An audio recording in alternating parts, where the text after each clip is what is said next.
प्यार का नगमा है, मौजों की रवानी है, जिंदगी और कुछ भी नहीं, तेरी मेरी कहानी है, तेरी मेरी कहानी है। दुनिया में बहुत से लोग ऐसे होते हैं जिनकी भूमिकाएं जिस समय समाप्त हो जाती है और दूसरे लोग प्रस्थान कर जाते हैं, तो ये बात तो निश्चित तौर पर कहीं न कहीं बिल्कुल सत्य है कि इस धरा पर जो भी आया उसका उतना समय जरूर लिखा हुआ है, और जब तक उसका समय लिखा हुआ है तब तक वो इस धरा पर रहेगा, अन्यथा किसी कारणवश वो इस धरा को छोड़ देगा।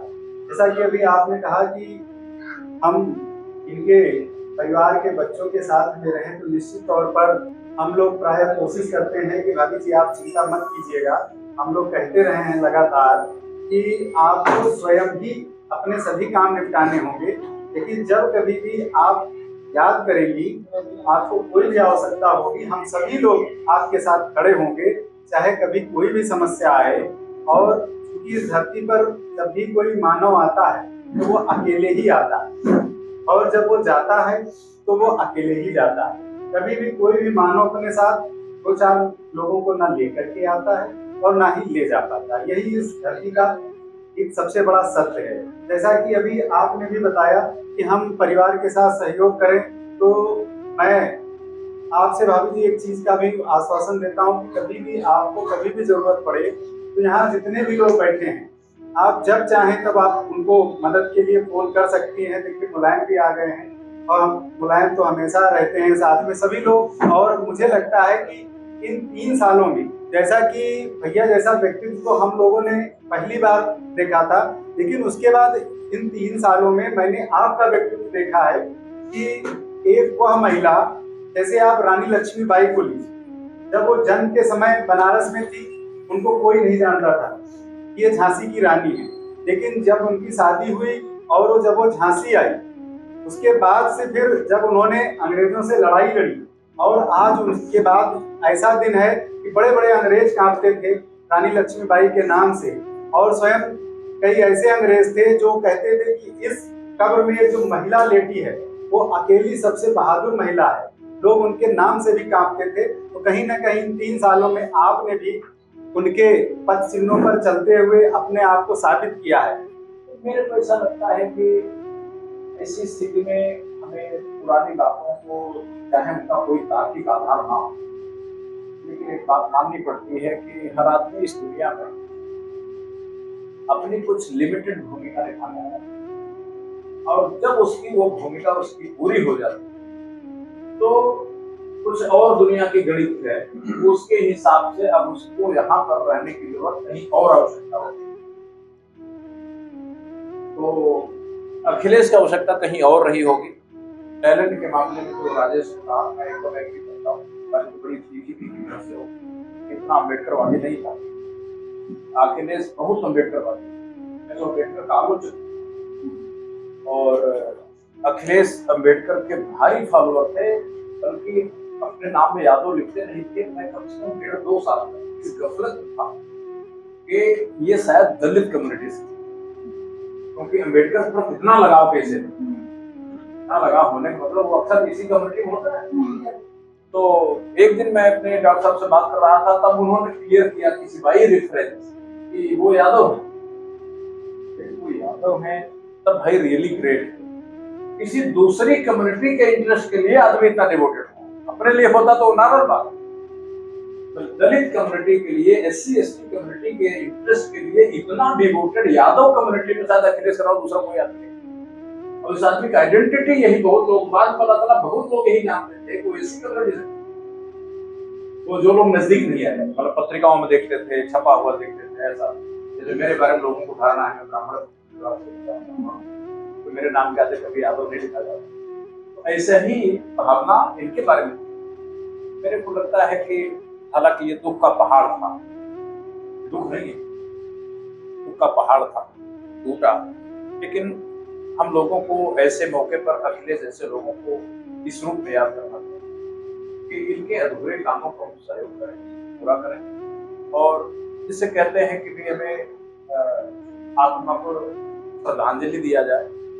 मैं गीता को नहीं मानता और इसलिए पुनर्जन्म के सिद्धांत को नहीं, तो लेकिन मैं मानता हूँ कि इस दुनिया में जितने लोगों ने अपने बच्चे पैदा किए उनकी आत्मा उनके बच्चों ने, तो अगर हमें किसी की आत्मा को श्रद्धांजलि देना है तो हमें उनके बच्चों का साथ देना चाहिए। सगुण आत्मा, उसी सगुण आत्मा का हम साथ दें और उसको ये न एहसास हो कि वो अकेले हैं, और अखिलेश थे तभी वो नाथ थे और अब अनाथ हो। अगर हम इस परिवार के साथ अपने जोखिम लेकर के, रिस्क लेकर के खड़े रहते हैं, सबसे बढ़िया। क्योंकि हम जब घर में होते हैं तो कहीं ना कहीं तो हमारी अमल सभी घर में होता है कि अपनी चीजों को नहीं बताते हैं या उस जो हम कर रहे होते हैं उसके बारे में अपनी चीजों को नहीं शेयर, लेकिन कहीं आज भी कहीं कमी बिल्कुल महसूस नहीं होती है। ये शायद उनकी जो शक्ति थी, तो दीदी को पूरी तरीके से उन्होंने हमेशा आगे बढ़ाने के लिए प्रोत्साहित करते रहे और कहीं कमजोर नहीं होने दिया। मुझे लग रहा है ये सब पूरी तरीके से चाहे मीडिया हो या भैया है, मुझे घर आना होता है तो वो लोग बिल्कुल ऐसा नहीं लगता है कि हाँ उनकी अनुपस्थिति दिखती है पूरे। तो उनकी जो प्रेरणा थी, जो ताकत थी, जो अंदर थी, जो जितने भी विचार थे, जो अपना सोचने का तरीका था, वो कहीं ना कहीं दुनिया से उन सबसे बहुत अलग करता था।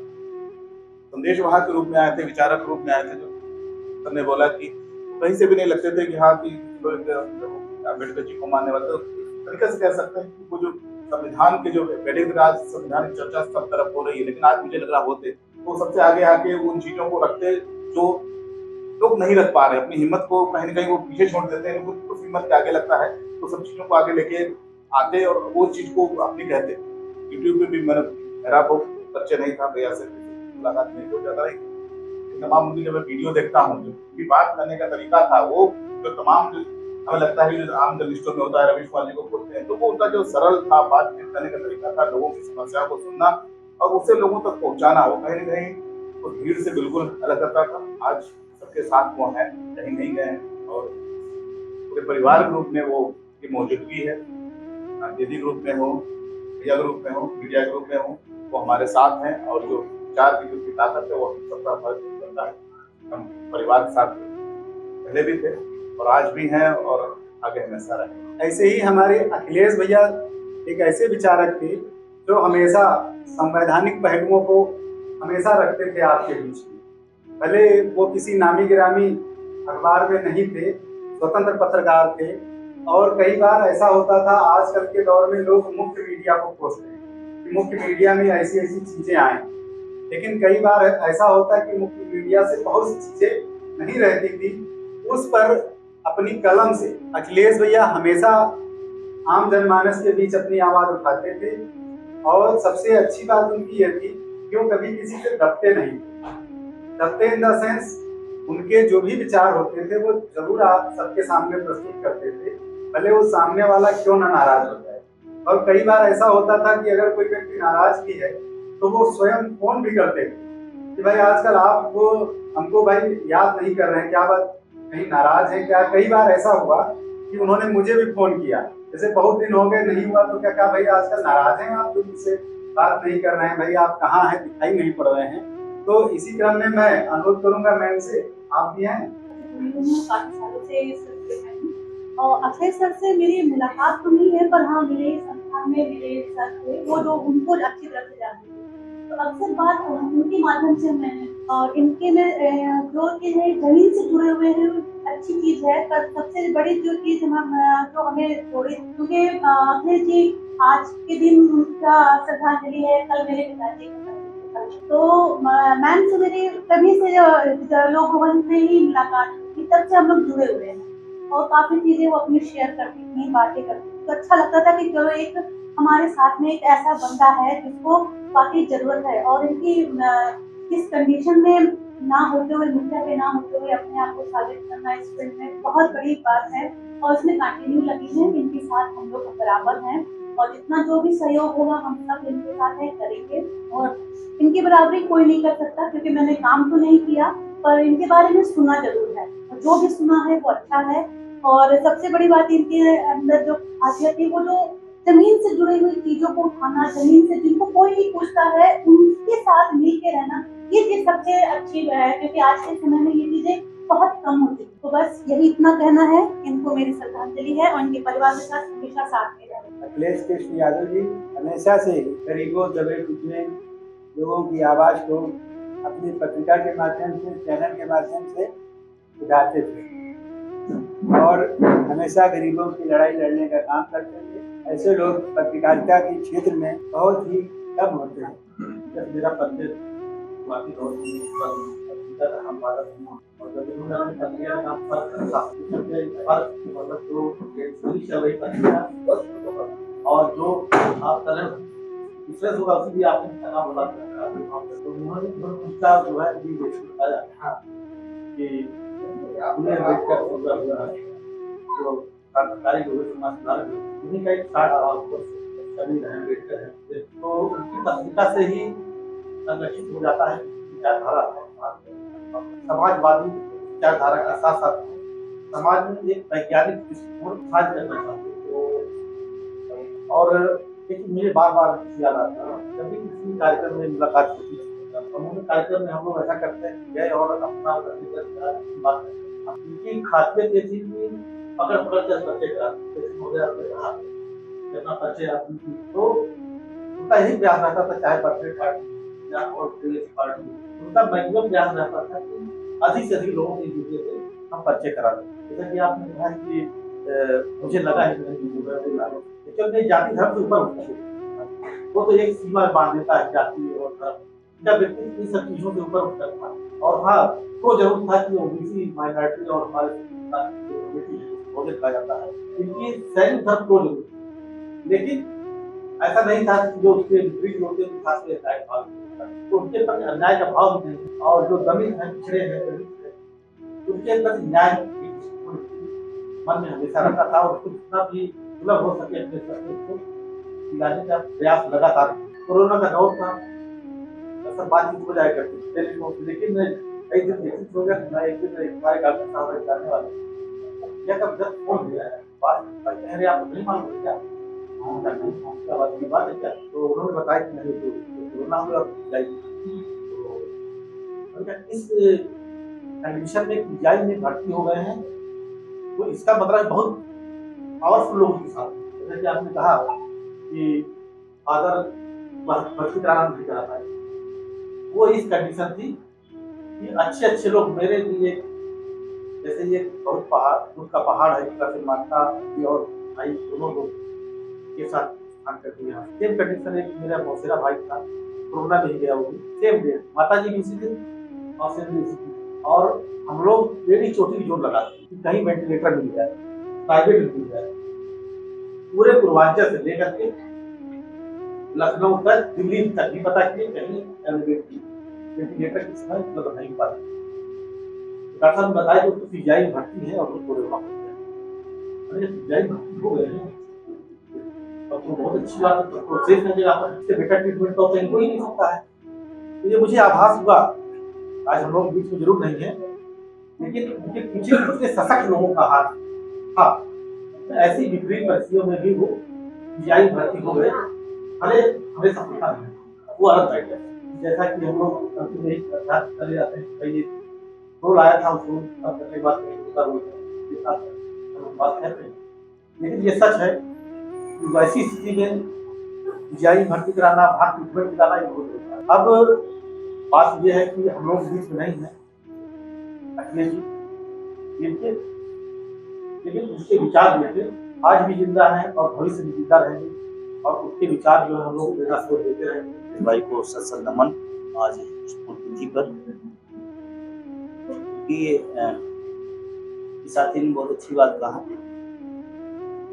कि इनमें एक अच्छी चीज थी कि अपनापन था, और जब भी जिसे मिलते थे लगता था कि बस बहुत पुराना रिश्ता है, नाता है। और हम लोग क्योंकि संघर्ष के दौर में थे, हमारे मुद्दे को लेकर के बहुत सीरियस रहते थे। अब ये दुर्भाग्य है, कोरोना पीरियड ने सबको तकलीफ दिया। इस विकट परिस्थितियों में जिस तरह से उन्होंने अपने को संभाला और स्थापित किया, ये शायद उनकी जो एक वैचारिक ताकत थी उसको आपने अडॉप्ट किया, और ये हम सब के लिए खुशी की बात है, क्योंकि परिवार के मुखिया के जाने के बाद गांव में तो एक रास्ता बन जाता है, लेकिन शहर में रास्ता बने ये संभव नहीं हो पाता।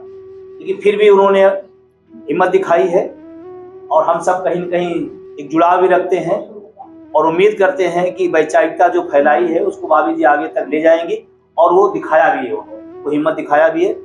बस ज़्यादा नहीं करके बस मैं पुनः नमन करता हूँ, सबको प्रणाम करता हूँ और मैं संचालक महोदय से क्षमा भी चाहूँगा कि मैं गंगा गई जा रहा हूँ। आप जानिए रात के कार्यक्रम में थोड़ा मैं फ्री होकर निकलूँ।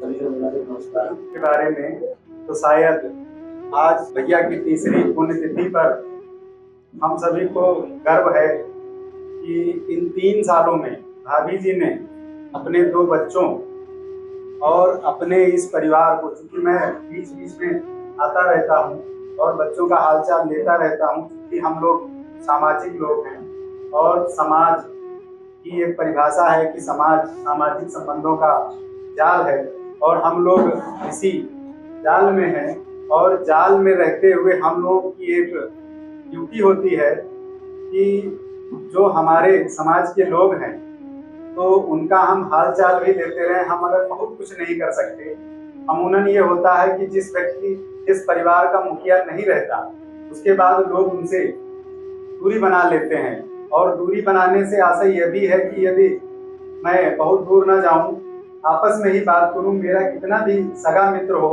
अगर मैं इस धरती पर ना रहूं तो कुछ दिन बाद वह भी पराया हो जाता है।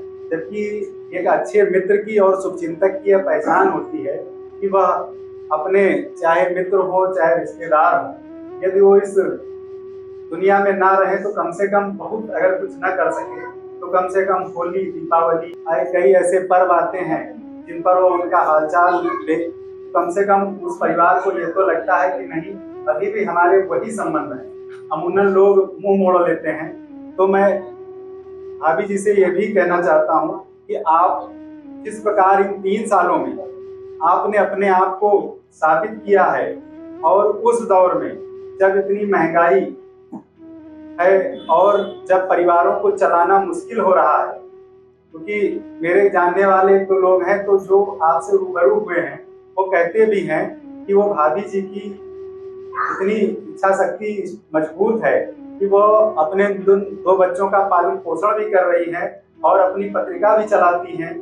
और अभी इससे पहले भाभी जी ने एक अपना दफ्तर भी बनाया। हम और बंधु जी कई लोग गए थे वहां पर, तो कहीं ना कहीं ये आपकी उस इच्छा शक्ति को दर्शाता है जो अखिलेश भैया ने आपको दी। क्योंकि जब मैं पहली बार गया था तो डॉक्टर मुलायम सिंह जी मुझे पहली बार मिले थे और यही ले गए थे जहाँ लालबाग वाले दफ्तर में। तो जब मैं भैया से मिला तो मुझे उनके साथ में एक महिला दिखी। महिला मतलब भाभी जी मुझे दिखी। तो अमूमन होता है कि लोग अपने दफ्तर में महिलाएं रखते हैं काम करने के लिए, जैसे आप पत्रकार हैं, तो मुझे लगा कि ये कोई पत्रकार होंगी, इनकी सहयोगी होंगी।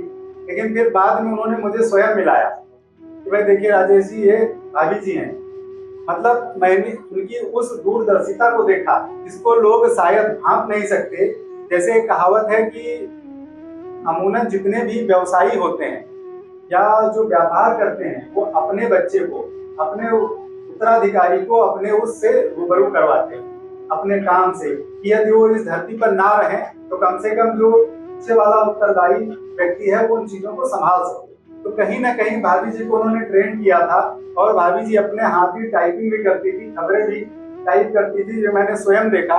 और आज शायद उनके द्वारा यही दिया गया ज्ञान आज उनके काम आ रहा, नहीं तो शायद बहुत ज्यादा दूर अगर हम न जाते, हो सकता है भाभी जी शहर में ना हो सकता है कि गांव में चूल्हा चौका कर रही होती। तो और जबकि आज इस देश का जो राष्ट्रपति वो महिला है और उस महिला राष्ट्रपति से हम महिलाओं, जितनी भी हमारे देश की महिलाएं हैं, उन महिलाओं को प्रेरणा मिलती है कि वह भी अपने पैरों पर खड़ी हों। तो कहीं न कहीं भाभी जी ने उन विचारों को मजबूत किया है। और इसी क्रम में मैं अनुरोध करूंगा कि हमारे साथी रजत जी हैं, अगर चाहे तो 2 शब्द उनके बारे में व्यक्त कर दें, इसके बाद डॉक्टर मुलायम सिंह। आज आदरणीय माता जी और आदरणीय अखिलेश जी को श्रद्धा सुमन अर्पित करते हैं उनकी इस पुण्यतिथि पर। साथ ही मैं आप सब साथियों को बताना चाहूँगा कि हमारी बहुत ज़्यादा मुलाकात तो नहीं हुई। ये जब ये हादसा हुआ कोरोना के समय, उसके पहले 2-4 मुलाकातें ही हमारी हुई थी और हमारी लास्ट मुलाकात इसी अनुभव बाबू का जन्मदिन था यहाँ पे, वही हमारी लास्ट मुलाकात। और इन्हीं 2-3 मुलाकातों में हमें लगा कि बहुत ही अच्छे और समाज के प्रति जागरूक और लोगों को दिशा देने वाले व्यक्ति के रूप में हमें ये लगे। इसलिए हमारी बहुत कम मुलाकातों के दौर में ही हम इनसे संबंध घनिष्ठ होते गए और बाद में जब ये कोरोना के दौर पे इस धरती पर नहीं रहे तो आदरणीय भाभी जी ने उनके इस काम को आगे बढ़ाया। इसके लिए मैं आपको बहुत बहुत बधाई भी देता हूं कि आप जो है इसको आगे ले जा रही हैं और आपकी इस इच्छा शक्ति को मैं नमन करता हूं। और इन्हीं सब बातों के साथ मैं अपनी वाणी को ही विराम देता हूं। बस बहुत बहुत धन्यवाद। इस तीसरी पुण्यतिथि पर बड़े भाई अखिलेश जी को श्रद्धा सुमन अर्पित करते हुए बहुत कुछ तो नहीं कहने की स्थिति में हूँ कि ये दिन देखने की हिम्मत तो नहीं होती। इसी कॉलोनी में पहली मुलाकात हुई थी, इसके जस्ट पीछे रहते थे और मुझे लगता है 2013 या 14 का समय था। जब तक रहे तब तक लखनऊ में तो छोटे भाई की तरह मैं था ही। कभी भी चाहे 2 बजे रात को हो चाहे 4 बजे सुबह हो, कभी कोई दिक्कत हो परेशानी हो, खड़े रहते थे। तो मैं बहुत कुछ तो नहीं कहूँगा, मैं अपनी बाड़ी को विराम देता हूँ। भैया को नमन करते हुए, जैसा कि हर वर्ष हम लोग देखते रहते हैं जब पुण्यतिथि होती है तो उस दिन भाभी जी के आंसू जरूर निकल करके हम लोगों को द्रवित करते हैं कि इस परिवार ने अपना मुखिया खोया हो, इसको कहीं ना कहीं इस दौर में आज दर्द तो होता ही है। तो निश्चित तौर पर भाभी जी आप होती हैं तो यहाँ जितने भी लोग हैं सभी को कष्ट होता है और जो इस धरा पर आया वह जाएगा, ये बिल्कुल लिखा हुआ है। इसको कोई भी व्यक्ति कहीं से मिटा नहीं सकता, ये अमिट है। लेकिन सबसे अच्छी श्रद्धांजलि तभी होगी जब आप उनके विचारों को, उनकी जो लेखनी थी, जो लेखनी आज लखनऊ में ही नहीं पूरे देश में जाती थी, वो भी फेसबुक के माध्यम से और चैनल के माध्यम से। क्योंकि कई बार ऐसा होता था कि उनके फेसबुक पर कमेंट बहुत आते थे। अगर किसी व्यक्ति के बारे में आप जानना चाहते हैं तो उसके फेसबुक अकाउंट के कमेंट आप देखिए। अगर उस व्यक्ति के बारे में आप एक्चुअल विचार जानना चाहते हैं तो उसकी सिर्फ फेसबुक अकाउंट के कमेंट आप चेक कर लीजिए, आपको पता चल जाएगा कि किसकी रीच कहाँ तक है। क्योंकि कई बार मैंने सुना कि उनको जानने वाले लोग फेसबुक के माध्यम से जानते थे। ये उनके विचारों की और कलम की ताकत थी। तो कहीं ना कहीं उनकी जो कलम की ये जो ताकत थी उसको आप पिछले 3 साल से आगे बढ़ा रही हैं पत्रिका के माध्यम से। और आज मैं आपसे यहाँ एक और अनुरोध करूंगा कि यहाँ जितने भी लोग हैं हम सभी लोगों को अपनी पत्रिका का जो है वार्षिक सदस्य भी बना सकती है, बना लीजिए। तो कम से कम हम लोग उस पत्रिका का वार्षिक सदस्य बन के भी अपना कुछ न कुछ योगदान करते रहेंगे। बाकी जब भी आप कभी भी कोई भी मदद के लिए हम लोगों को पुकारेंगी तो मुझे लगता है यहाँ जितने भी लोग हैं ये हमेशा आपके साथ में है। और आज चूंकि चुनावी समय है, लोकसभा का चुनाव है, बहुत से पत्रकार आज नहीं आए हैं, मैं तो लगातार आता रहा हूँ, वो भी आपके साथ है। तो आप इस संकट की घड़ी में अपने को अकेला ना समझें। और आज ये भी आपके उन्हीं विचारों पर, आपको भी उनके विचारों पर चल करके चीजों को आगे बढ़ाना है। क्योंकि अखिलेश भैया जब आए थे तो वो पत्रकारिता में उस पत्रकारिता के लिए अकेले थे जिस दौर में लोग उन बातों को लिखना पसंद नहीं करते हैं, उन बातों को वो लिखते थे। तो कहीं ना कहीं उनमें वो इच्छा शक्ति थी कि वो अपने आप को मजबूती से खड़ा हुआ दिखाते थे लोगों को। और इवन हम लोगों का पेंशन का मुद्दा था तो एक बार मैंने अभी पहले भी आपको बताया कि बंधु जी से बात हुई, हम लोग आए और भाभी जी ने घर से ही, किचन से ही हम लोगों को बाहर बहुत पराठे और चाय पिलाई और हम लोग बैठ करके नाश्ता करते थे। शायद वो 1 या 2 बार ही अवसर हम लोगों को मिला और उसके बाद उनके साथ मौका भी नहीं मिला।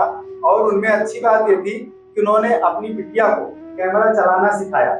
और हमें उनसे ये भी प्रेरणा लेनी चाहिए कि हम अपने बच्चों को, हम लोग जिस प्रोफेशन में हैं उस प्रोफेशन के बारे में अवेयर भी करें कि कोरोना जैसा ही जो बीमारी है जरूरी नहीं है कि वो फिर से दोबारा ना आए। आज वैक्सीन लोगों को लगी वैक्सीन के बाद बहुत सी लोगों को कठिनाइयां भी हो रही हैं।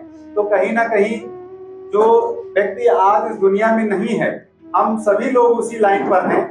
तो कहीं ना कहीं हम लोग जितने भी लोग यहाँ बैठे हैं उससे अब एक तरीके से वो हैं, और दुनिया में कभी भी कोई ये ना मान करके चले कि वो अमर है।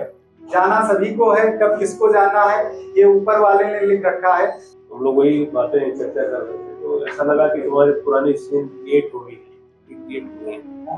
शब्दों में उसको क्या कहा जाए, किस तरीके का, लेकिन मुझे लगता है कि इस तरीके के लोगों की आज समाज को आवश्यकता है, उस तरीके के विचारों की आवश्यकता है।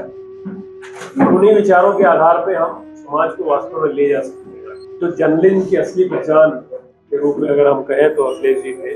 वास्तव में जर्नलिस्ट की कलम में क्या ताकत होती है वो हम लोगों ने अखिलेश जी को देखा किस तरीके से, और बड़ी सच्ची पत्रकारिता। जहाँ तक लोग नहीं पहुँचते थे, गाँव में ऐसे इंटरव्यूज हमने देखे हैं आपके, वहाँ जाकर के इंटरव्यू लिया और बहुत योग्य लोगों को खोज के निकालते हैं। अक्सर जब हम लोगों की बातचीत होती थी तो हम पूछते थे कि आप निकालते कहाँ से? नहीं सर, मैं पढ़ता हूँ। तो इनके बारे में क्या कहें, क्या नहीं सकते। इस तरीके की पर्सनालिटी थी। और दूसरी पर्सनालिटी माता जी, इससे ज़्यादा और के लिए क्या बड़ी बात हो सकती है कि बेटे का तो घर पहुँचा और उन्होंने,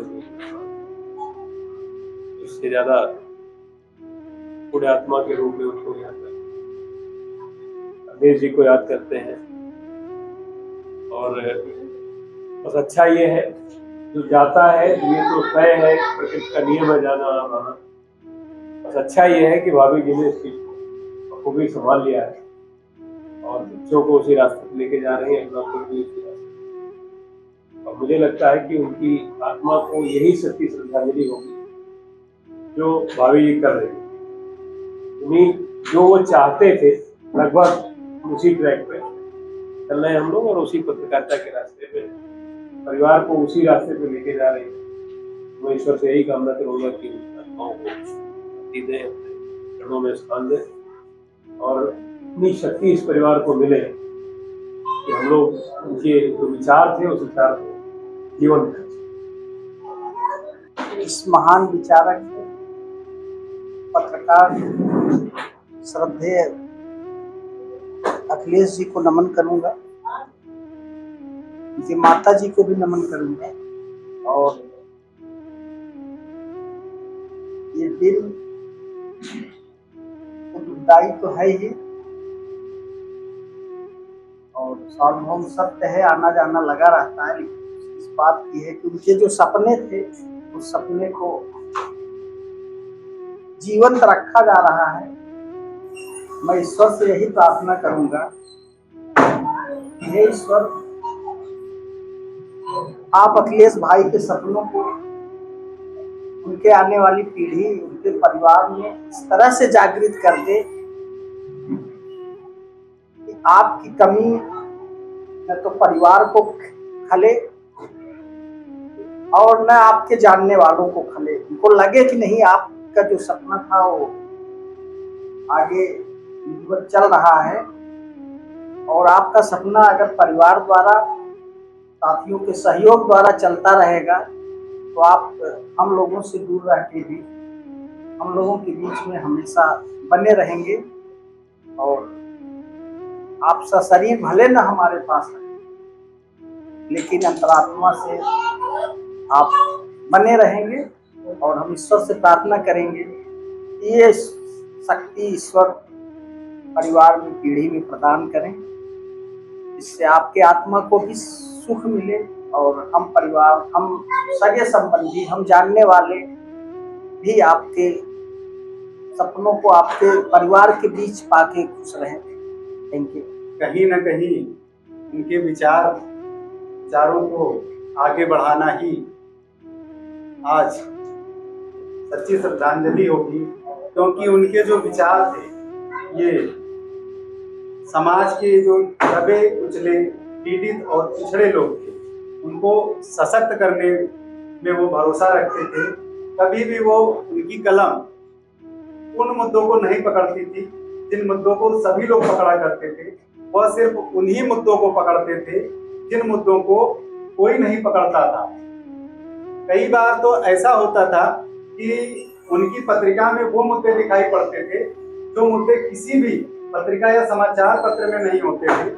कि एक बार की घटना है कि उनकी पत्रिका में एक इन्वेस्टिगेशन किया था उन्होंने कि इतने यादव एसडीएम हो गए, और उस घटना को कई पत्रकार लिखने की हिम्मत नहीं जुटा पाते थे उस दौर में, लेकिन उन्होंने उस दौर में भी उस खबर को लिख करके अपने को साबित किया कि वो ऐसे कलमकार थे जो अपनी कलम से वह भी लिख सकते थे जो कोई नहीं लिख सकता था।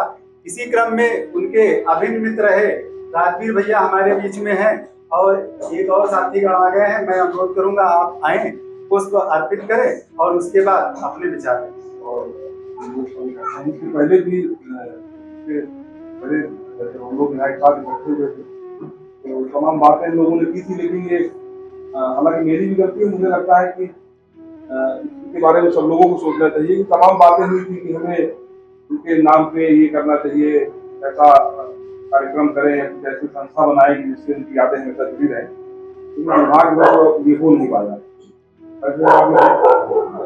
सभी लोग थे, सबसे पहले तो पुलिस है उनकी, तो पहले तो मेरा आग्रह यही है भले ही चलिए एक साल बीत गया, लेकिन अभी भी मौका है कि हम लोग कुछ ऐसा करें कि उनके नाम से पिछली बार करते हुए कोई अवार्ड शुरू कर दें जिससे उनका नाम जो है करता रहे, जीवित रहे लोगों के साथ। और उनके व्यक्तित्व के बारे में, उनके कृतित्व के बारे में तो बहुत तमाम लोगों ने बात कही, तो मेरा उनका जो रिश्ता था, संबंध था, बहुत अलग संबंध था।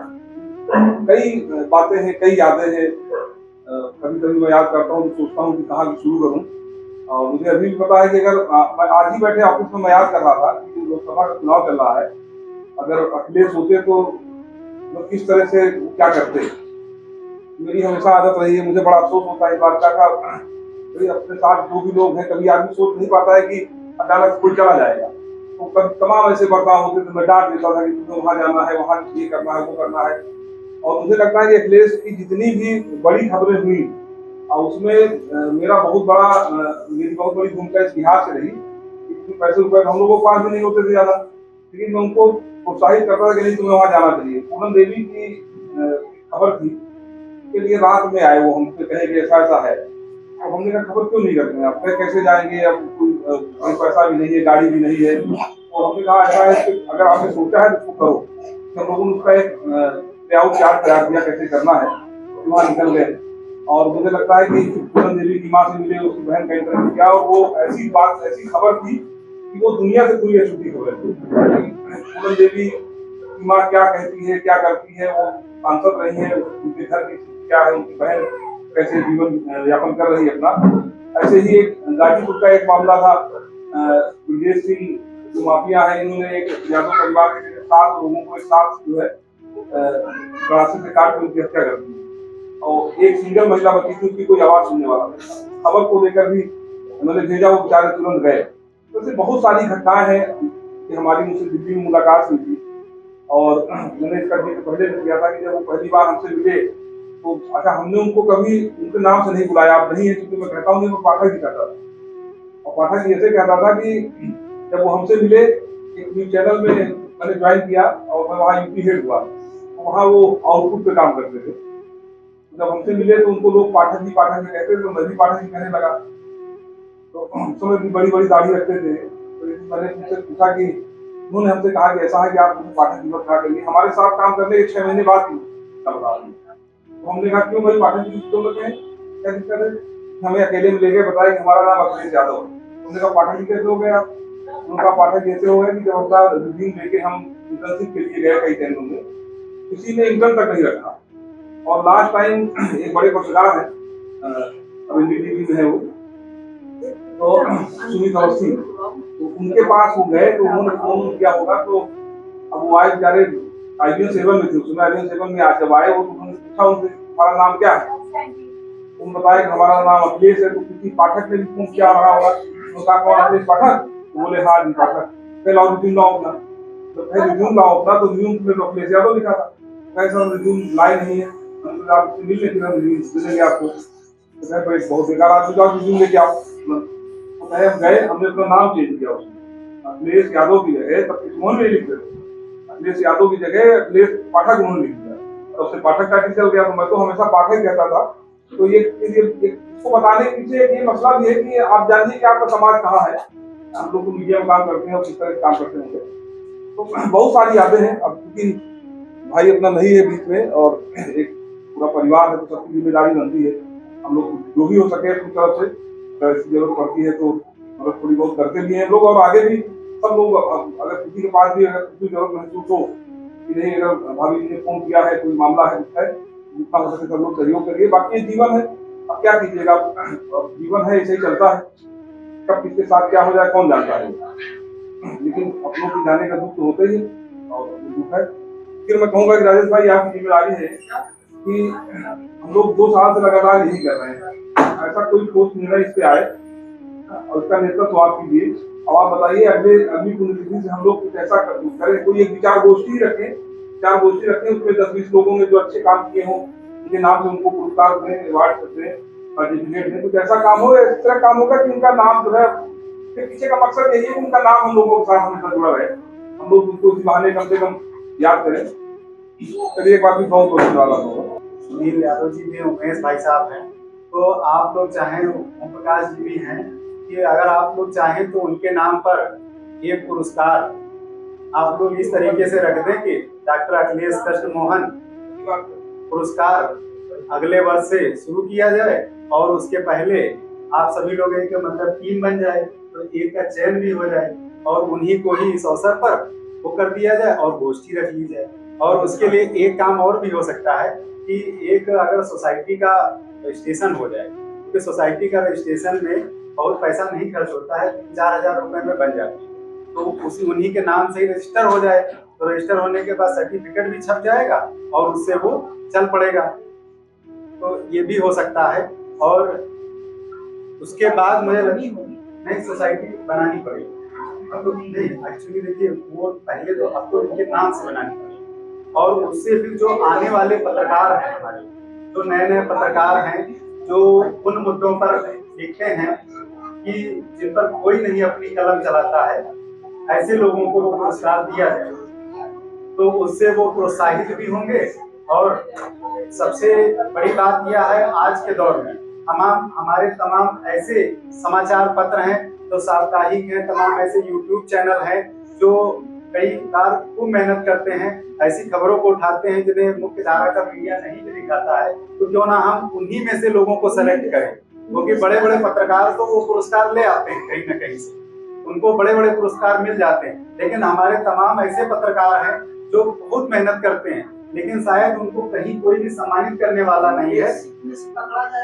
हाँ, तो हम उन्हीं के माध्यम से हम कई पत्रकारों को सम्मानित करके उनको लोगों के सामने ला भी सकते हैं, और उनको आगे बढ़ने का भी मौका मिले, और समाज की वो खबरें जिनको कोई भी चैनल या समाचार पत्र अपने यहाँ नहीं दिखाता है, तो वो लोग उनको अपने यहाँ स्थान भी देंगे और आगे भी बढ़ाएंगे। इसी क्रम में हमारे बीच में उमेश मिश्रा जी हैं, और मैं उनसे अनुरोध करूंगा आए अपने विचार दें।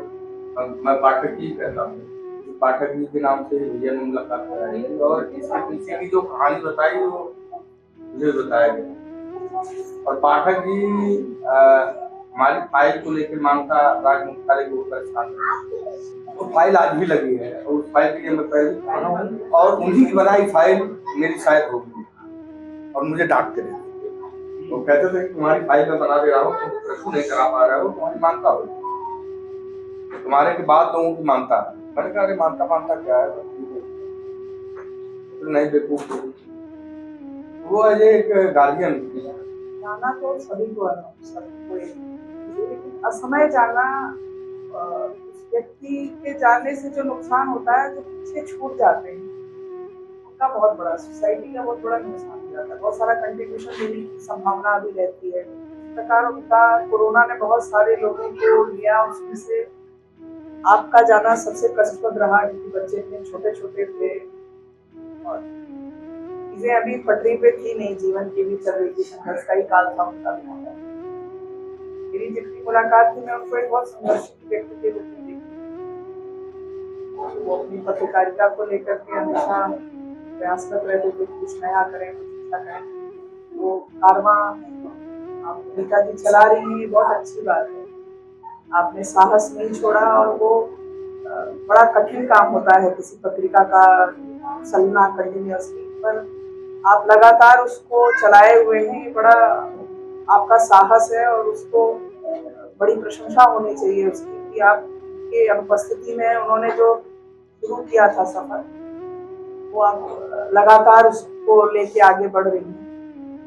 मैं आशा करती हूँ कि हम सभी वहाँ आवश्यकता होगी आपके लिए उपलब्ध रहेंगे और अनुपस्थिति का तो नहीं भरा जा सकता है, लेकिन जितना संभव होगा करने का प्रयास करेंगे।